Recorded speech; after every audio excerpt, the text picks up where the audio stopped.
사랑의 주님, 오늘도 이 새벽에 우리를 이 자리로 불러주시고 또 하나님 앞에 서게 하여 주신 은혜에 감사를 드립니다. 우리가 함께 고백한 것처럼 우리가 어디에 있든지 무엇을 하든지 항상 예수님을 따라가는 예수님의 제자가 되기 원합니다. 그저 믿음을 머리로 생각만 하는 것에서 그치지 않고 입으로만 고백하는 것에서 그치지 않고 우리 주께서 가르치시고 분부하신 것이 무엇이든지 항상 순종하고 실천하는 주님의 제자가 되도록 주여 우리를 인도하여 주시옵소서. 주님, 우리 성도님들의 삶을 축복합니다. 그 가정 가운데 항상 주님께서 주시는 은혜와 평안이 넘치게 하셔서 그 가정이 하나님의 뜻이 이루어지는 주의 나라가 되게 하여 주시고, 또 우리 성도님들의 이 사업장과 일터 모든 곳을 축복하여 주셔서 우리 성도님들이 가는 곳 어디마다 복이 전파되고 또 그곳 가운데서 하나님의 천국 복음이 선언되는 놀라운 역사들이 있게 하여 주시옵소서. 주님, 이 나라를 불쌍히 여겨 주시옵소서. 이 나라의 위정자들을 항상 굽어 살펴 주셔서 이 나라의 위정자들이 항상 하나님을 두려워하고 또 가난한 자들과 소외된 자들을 생각하게 하여 주시옵소서. 오늘도 세계 열방에서 또 전심전력하고 있는 우리 모든 선교사님들, 특히 우리 파송 선교사님들 주여 기억하여 주셔서 담대하게 하여 주시고 또 지치지 않게 하여 주시고 낙심하지 않도록 위로하여 주시며, 오늘도 만나는 영혼마다 주님께서 친히 설득하여 주시고 또 예수 그리스도를 믿게 하여 주셔서 각각의 선교지에서 놀라운 열매 맺는 역사를 허락하여 주시옵소서. 이 시간 함께 말씀 나누고 또 기도하는 시간에 주여 성령으로 함께 하여 주시기를 간절히 원하오며 이 모든 말씀 우리를 사랑하시는 주 예수 그리스도의 이름으로 기도드립니다. 아멘. 오늘 하나님께서 우리에게 주시는 말씀은 누가복음 20장 41절부터 47절까지의 말씀입니다. 누가복음 20장 41절부터 47절까지의 말씀을 저와 성도님들이 한 절씩 교독하겠습니다. 예수께서 그들에게 이르시되 사람들이 어찌하여 그리스도를 다윗의 자손이라 하느냐? 시편에 다윗이 친히 말하였으되 주께서 내 주께 이르시되 내가 내 원수를 내 발등상으로 삼을 때까지 내 우편에 앉았으라 하셨도다 하였느니라. 그런즉 다윗이 그리스도를 주라 칭하였으니 어찌 그의 자손이 되겠느냐 하시니라. 모든 백성이 들을 때에 예수께서 그 제자들에게 이르시되 긴 옷을 입고 다니는 것을 원하며 시장에서 문안받는 것과 회당의 높은 자리와 찬치의 윗자리를 좋아하는 서기관들을 삼가라. 함께 읽겠습니다. 그들은 과부의 가산을 삼키며 외식으로 길게 기도하니 그들이 더 엄중한 심판을 받으리라 하시니라. 아멘. 이 말씀의 은혜가 이 새벽에 저와 성도님들에게 넘치기를 주님의 이름으로 축복합니다. 오늘 우리는 누가복음 20장 41절부터 47절까지의 말씀을 통해 아는 것과 따르는 것이라는 제목으로 함께 말씀 살펴보겠습니다. 공관 복음은 예수님께서 예루살렘에 입성하신 후에 당대의 종교 지도자들과 펼치셨던 여러 논쟁들을 우리에게 보여줍니다. 권세 논쟁, 세금 논쟁, 부활 논쟁, 그리고 누가복음은 순서가 좀 다르게 배치되어 있지만 가장 큰 계명 논쟁까지, 이러한 논쟁들은 신앙의 본질에 관한 예수님의 이해를 보여줌과 동시에 당대의 이 종교 지도자들이 심판받을 수밖에 없었던 이유를 보여주죠. 물론 형식상으로는 종교 지도자들이 예수님께 질문을 하며 청문하는 형태입니다. 하지만 실제로는 예수님께서 당대의 종교 지도자들을 하나하나 청문해 나가시는 거죠. 제사장들은 어떤지, 바리새인과 사두개인들은 어떤지, 또 서기관들은 어떤지 논쟁을 통해 하나하나 점검하시고 역으로 질문해 나가시는 거예요. 그리고 이러한 청문 끝에는 더 이상 이러한 옛 체제에서 생명이 날 수 없을 것을 선언하시면서 성전이 무너뜨려질 것이라고 말씀하시는 거죠. 이때 누가복음은 살짝 이유가 다르긴 하지만 공관복음은 전체적으로 서기관 쪽에 약간의 이 일말의 가능성을 제시합니다. 그러니까 유독 서기관에 대해서만큼은 너희가 천국에서 멀지 않다라는 언급들이 등장하는 거죠. 왜 그랬을까? 어쨌든 그들은 말씀을 가장 잘 아는 사람들, 말씀에 있어서는 당대 최고의 전문가들이었기 때문입니다. 그러나 예수님은 서기관들에게 또 역으로 질문하시는데요. 그 역으로 질문하는 질문이 바로 오늘 본문의 내용인 거죠. 그리고 예수님은 이 일말의 가능성을 보여주었던 서기관들 역시 심판을 피해갈 수 없음을 선언하시는 겁니다. 그 이유가 무엇일까? 함께 오늘 본문을 통해 살펴보도록 하겠습니다. 이 사두개인과 부활 논쟁을 듣고 서기관 중 어떤 사람들이 이렇게 대답합니다. 선생님, 잘 말씀하셨나이다. 그러니까 서기관들 중에서 몇몇 사람들은 이 부활에 관한 예수님의 말씀을 듣고 동의하는 사람들, 그것을 인정하는 사람들이 있었다는 거죠. 그러자 예수님께서 고개를 들려서 이제 서기관들에게 물으시는 거예요. 사람들이 어찌하여 그리스도를 다윗의 자손이라 하느냐? 서기관들을 비롯해서 당시 유대인들은 메시아를 다윗의 자손으로 이해하고 규정했습니다. 다윗의 자손이란 다윗 언약과 선지서들의 여러 약속에 근거해서 다시 이 다윗의 나라를 회복해줄 이상적인 왕을 말하는 거죠.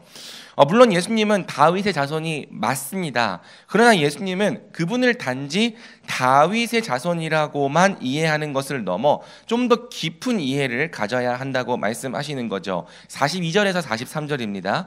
시편에 다윗이 친히 말하였으되 주께서 내 주께 이르시되 내가 내 원수를 내 발등상으로 삼을 때까지 내 우편에 앉았으라 하셨도다 하였느니라. 아멘.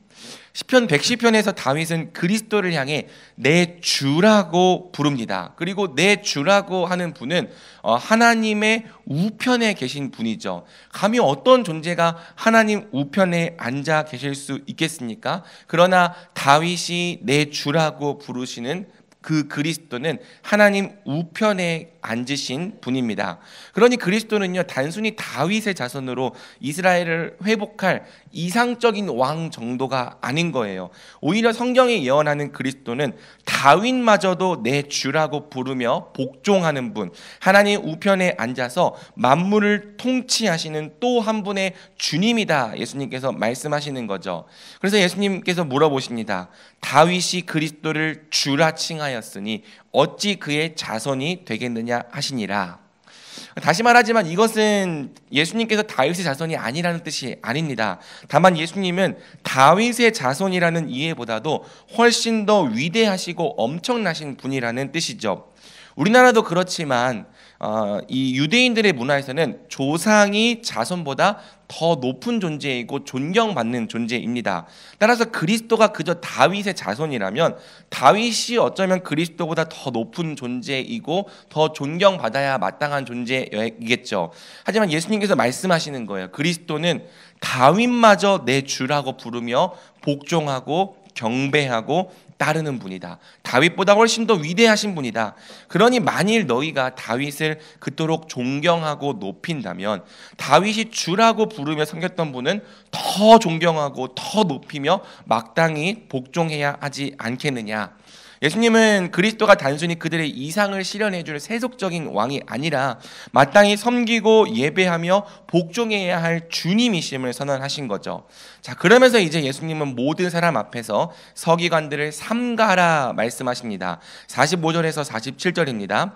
모든 백성이 들을 때에 예수께서 그 제자들에게 이르시되 긴 옷을 입고 다니는 것을 원하며 시장에서 문안받는 것과 회당의 높은 자리와 잔치의 윗자리를 좋아하는 서기관들을 삼가라. 그들은 과부의 가산을 삼키며 외식으로 길게 기도하니 그들이 더 엄중한 심판을 받으리라 하시니라. 아멘. 왜 서기관들을 삼가야 합니까? 그들은 성경을 알아요. 그리스도에 대해서 설명하라고 하면 1시간이고 2시간이고 자세히 설명할 수 있습니다. 그러나 결정적으로 그들에게는 그리스도를 정말 주님으로 섬기고 예배하며 따르는 삶이 없는 거죠. 그들은 그리스도를 나타내고 그리스도를 기다리며 그리스도께 순종하는 삶을 살려 하기보다는요, 사실 그 중심에 자기들을 더 나타내고 자기들을 더 높이며 살아가길 원하는 마음이 있는 거예요. 물론 이 당대의 서기관들이 당장 눈앞에 있는 예수님을 그리스도로 알기는 어려웠을 수도 있습니다. 그러나 누가복음 2장에서 시므온이나 안나가 보여주는 것처럼 그리스도를 진정으로 기다리고 대망하는 사람들은 어떤 삶을 살아야 하는지를 우리가 알 수 있는 거죠. 시므온이나 안나가 보여주었던 것처럼 그리스도를 정말 소망하고 기다리며 염원했던 사람들은 하나님을 두려워하고 또 하나님 앞에서 경건한 삶을 살며 주께서 이루실 그 의를 기다리는 삶을 살았던 거예요. 여러분, 그렇다면 서기관들은 누구보다 더더욱 그런 삶을 살아야 마땅했던 거죠. 그리스도를 누구보다 더 잘 안다면, 그리스도에 대해서 누구보다 더 잘 설명할 수 있고 풍성한 이해를 갖고 있다면 서기관들은 더더욱 그리스도를 대망하며 그에 합당하고 바르고 온전한 삶을 살아야 했을 것입니다. 그런데 이 사람들은요, 그리스도를 알고 그리스도에 대해서는 줄줄이 말할 수 있으면서도요, 실제로는 긴 옷을 입고 다니고 시장에서 문안받기를 원하고 높은 자리에 인도받기를 좋아했던 거죠. 그리스도가 나타나고 그리스도가 높임 받는 것보다 그리스도를 아는 지식을 이용해서 자기들이 나타나고 자기들이 높임 받기를 원했던 것입니다. 자, 그러면서 또 뒤로는 어떻게 합니까? 과부의 과산을 삼키고 외식으로 길게 기도하죠. 그래서 예수님께서 말씀하십니다. 그들이 더 엄중한 심판을 받으리라. 알지 못하고서 거부한 자들도 심판받는다면, 알면서, 정말 남들보다 훨씬 풍성하게 알면서도 그에 합당하게 살지 않았던 서기관들은 훨씬 더 엄중한 심판을 받게 될 것이라 예수님 말씀하시는 거죠. 말씀을 맺겠습니다. 어쩌면 서기관들은요, 다른 사람들보다 조금 더 천국에 가까웠을지도 모릅니다. 그들은 가장 큰 계명이 무엇인지도 알았고요. 그리고 부활의 의미가 무엇인지도 훨씬 더 남들보다 잘 알았습니다. 그래서 예수님께서 그 본질에 관해 말씀하실 때 옳게 말씀하셨습니다. 그 말이 맞습니다. 인정하기까지 했습니다. 그런데 알면 뭐합니까? 가장 큰 계명이 무엇인지도 알고 부활의 의미도 알지만 외식으로 행하고 자기를 섬기며 가난하고 악한 자들의 재물을 삼킨다면 그 아는 것이 어떻게 그를 구원하는 믿음이 되겠냐는 거예요. 사랑하는 성도 여러분, 하나님께서 보시기에 참된 믿음은 단지 아는 것이 아니라 그 아는 대로 행하는 것임을 우리는 굳게 믿습니다. 그러므로 우리가 서기관들의 외식을 주의합시다. 성경과 교리를 잘 안다고 말하면서도 그에 합당하게 살지는 않았던 그들의 위선을 경계합시다. 그리고 우리는 한 가지를 알더라도 그대로 행하는 자들이 됩시다. 우리 주 예수 그리스도를 경외하는 마음으로 따르는 자들이 됩시다. 그분을 주님으로 섬기는 참된 백성이요, 그분을 따르는 제자가 됩시다. 우리 대전중앙교회가 단지 아는 것에서 머무르지 않고 무엇을 알든지 우리 주 예수님을 따르는 교회가 되기를 주님의 이름으로 축복합니다. 아멘. 우리 이 시간 함께 말씀 붙들고 기도하며 나아가겠습니다. 서기관들은 당대의 누구보다 말씀에 있어 전문가였죠. 가장 큰 계명이 무엇인지도 알고 부활에 관한 이해도 풍성했습니다. 장차 오실 그리스도에 대해 말하라고 하면 몇 시간이고 말할 수 있을 만큼 성경에도 해박했습니다. 그러나 결정적으로 그들에게는 그리스도를 알되 그리스도를 따르는 삶이 없었습니다. 그래서 예수님은 그들을 삼가라, 그들의 외식을 주의하라 말씀하셨죠. 이 시간 기도할 때 우리의 믿음이 단지 아는 것에서 머무는 헛된 믿음 되지 않게 해달라고 기도합시다. 또 아는 것은 많지만 하나라도 따르는 삶이 없었다면 우리의 죄를 고백하고 이제는 그분을 따를 수 있는 은혜를 간구합시다. 우리의 믿음에 아는 것만큼 우리 예수님을 주님으로 인정하고 복종하고 순종하는 삶이 많아지게 해달라고 기도합시다. 예수님을 사랑하고 섬기며 닮아가는 삶이 우리 삶 가운데 풍성하게 해달라고 기도합시다. 더불어서 우리 다음 세대와 청년들을 위해서도 함께 기도하고요. 특별히 이번 주부터 진행될 가정의 달 부흥회를 위해서도 기도합시다. 또 교회와 나라 세계 선교를 위해서도 우리가 주여 한번 부르고 합심으로 기도하며 나가겠습니다. 주여. 하나님 아버지 감사합니다. 하나님 아버지, 우리가 이 가장 큰 계명이 무엇인지도 알고 또 그리스도에 대해서 말하라고 한다면 하나님 정말 몇 시간이고 줄줄이 얘기할 수 있는 그 당대의 성경의 최고의 전문가요. 또 예수님께서도 너희가 천국에서 멀지 않다라고 말씀하셨지만 그럼에도 불구하고 하나님 아버지 그리스도를 정말 자신들의 주님으로 인정하고 마땅히 복종하며 순종하려 하지 않았던 이 서기관들의 모습 속에서 하나님 우리의 죄악된 모습을, 우리의 이 미선적인 모습을 발견하게 됩니다. 하나님 아버지 우리의 믿음 가운데에서도 하나님 주여 함께하여 주시고 주여 은혜를 베풀어 주시옵소서. 하나님 아버지 이 시간 기도하옵기는 우리가 정말 하나님을 그저 우리의 믿음으로 지식으로만 믿고 고백하는 것이 아니라 우리의 삶을 통해 마음을 통해 우리의 모든 순종을 통해 고백하고 따르는 자들 되시도록 주여 은혜 베풀어 주시옵소서. 하나님, 그리하여 우리 삶 가운데 정말 아는 것이 하나라도 따르는 것이 되게 하여 주옵시고, 정말 아는 것이 하나라도 순종하는 것이 되게 하여 주시며, 하나님, 우리 주님께서 내 이웃을 내 자신과 같이 사랑하라 말씀하셨다면, 하나님, 우리 주변에 있는 이웃 한 사람을 사랑하기 위해 복종하고 씨름하는 교회가 되게 하여 주시고, 하나님, 내 이웃을 사랑하기 위해 하나님 아버지 주님 앞에 몸부림치며, 하나님, 또 주님의 뜻에 복종하기 위하여 죄와 싸우고 나를 낮추고 예수 그리스도를 높여드리는 자들 되시도록 주여 은혜를 더하여 주시옵소서. 하나님 아버지, 이 시간 기도하는 것을 하나님 아버지 갖지 않은 것에서 머물지 않고, 하나님 아버지 정말 주님을 기대하고 주님을 따르는 삶이 우리 가운데 있기를 소망하며 기도합니다. 하나님 아버지, 은혜를 베풀어 주시옵소서. 하나님 아버지, 주의 사랑과 주님의 능력을 우리에게 베풀어 주시옵소서. 그리하여 우리의 믿음에 아는 것만큼 따르는 삶이 많아지게 하여 주옵시고, 하나님 아버지 정말 예수님을 드러내는 제자가 되게 하여 주시옵소서. 하나님, 특별히 우리 이번 달부터 진행될 가정의 날 부흥회를 위해서도 기도합니다. 하나님 아버지, 5월 한 달간 우리 가정이 정말 주님 안에서 숲이 되는 역사를 이루게 하여 주옵시고, 오시는 모든 강사님들마다 하나님 성령의 능력을 충만하게 부어주셔서 우리 대전중앙교회 모든 가정에 꼭 필요한 말씀들이 선포되게 하여 주시옵소서. 또 하나님 아버지, 우리 교회의 다음세대와 청년들을 불쌍히 여겨주시고, 또 하나님 이 교회와 나라 하나님 주님께서 긍휼히 여겨주셔서 주님께서 원하시는 방향으로 흘러가고, 또 하나님 이 세계 선교 역시도 주님께서 날마다 붙들어 주셔서 모든 곳에 예수 그리스도의 이름이 선포되고 주의 이름을 부르는 자마다 구원을 얻게 하여 주시옵소서.